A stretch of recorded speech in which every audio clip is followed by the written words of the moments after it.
There's a ban still sitting on Wyndham Clark's record that's never been lifted. It just hasn't mattered until this week, when he became the story of the US Open all over again. At Shinnecock Hills, Clark posted a 36-hole total of 133, a 64 followed by a 69. That number is the lowest 36-hole score in the course's US Open history, breaking the previous mark of 134, a record shared by Phil Mickelson and Shigeki Maruyama since 2004. This is happening almost exactly 1 year after Clark was formally banned from a major championship clubhouse. The same player now sitting atop the leaderboard once had his name attached to one of golf's most talked about controversies. Round 1 began under unusual conditions. A fog delay pushed the start back more than 2 hours, and play did not resume until after 9 a.m.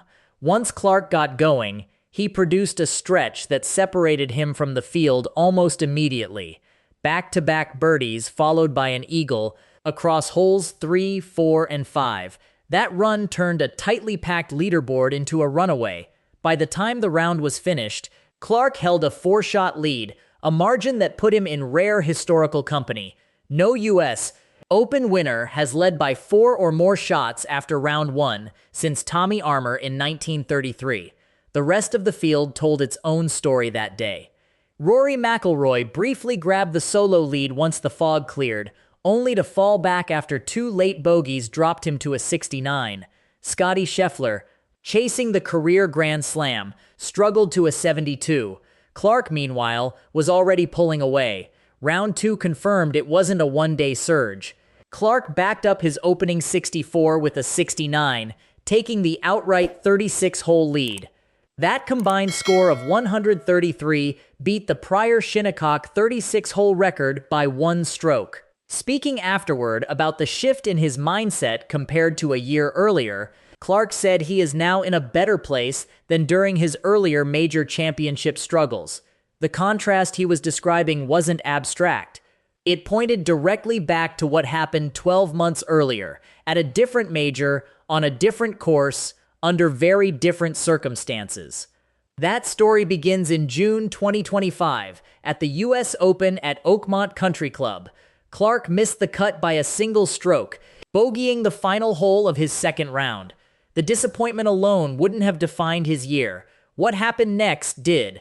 After his round, Clark damaged lockers inside the clubhouse. Photos of the damage leaked and went viral, in part because media members are not typically permitted in that area of the club.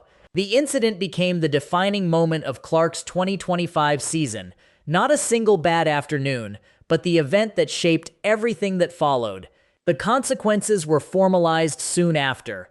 Oakmont Country Club president John Lynch sent a letter to club members confirming that Clark had been barred from the property. According to that letter, the decision followed multiple discussions between Clark, the USGA, and the Oakmont Country Club board.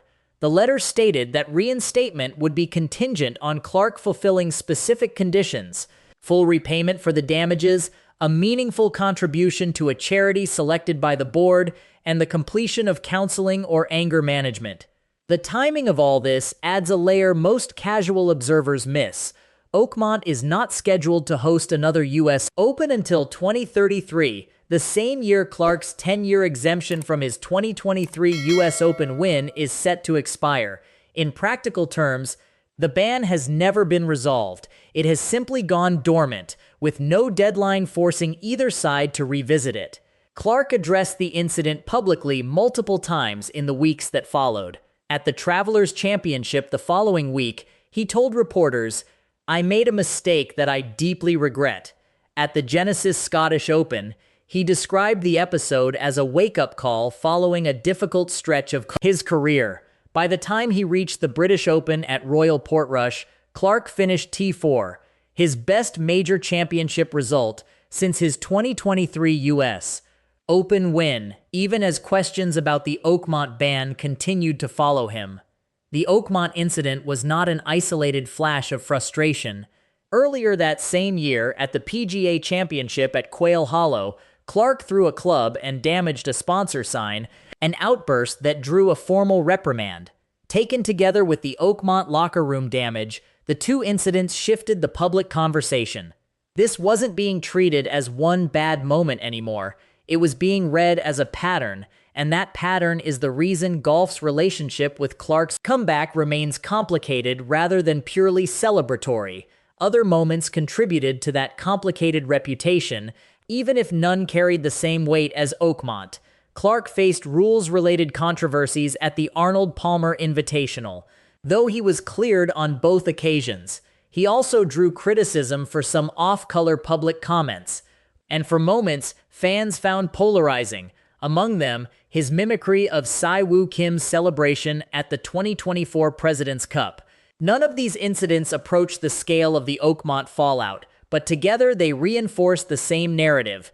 A talented player whose on-course temperament kept generating headlines for the wrong reasons.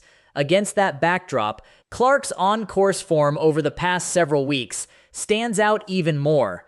At the CJ Cup Byron Nelson in May 2026, Clark closed with a final round of 60, beating Si-Woo Kim by 3 shots.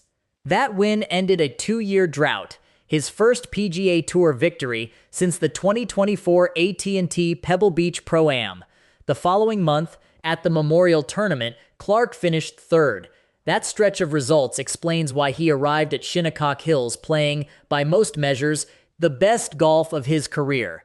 This week, Clark addressed the Oakmont ban directly, on the record, acknowledging that the criticism he received was fair while maintaining that the incident doesn't reflect who he is. He has spoken about wanting to win back the trust of fans who turned on him after the locker room incident.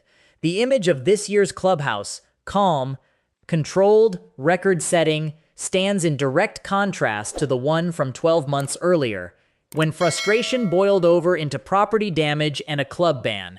As for where that ban currently stands, it has not been lifted, and it has not been escalated. There is no lifetime ban in place, but there is also no formal resolution. Reinstatement remains contingent on board approval that has not yet happened. Because Oakmont won't host another major until 2033, there is no real urgency pushing either side toward a resolution. The matter simply sits, unresolved, in the background of Clark's career. Which brings the story back to Shinnecock Hills, where the leaderboard reflects a strange kind of symmetry.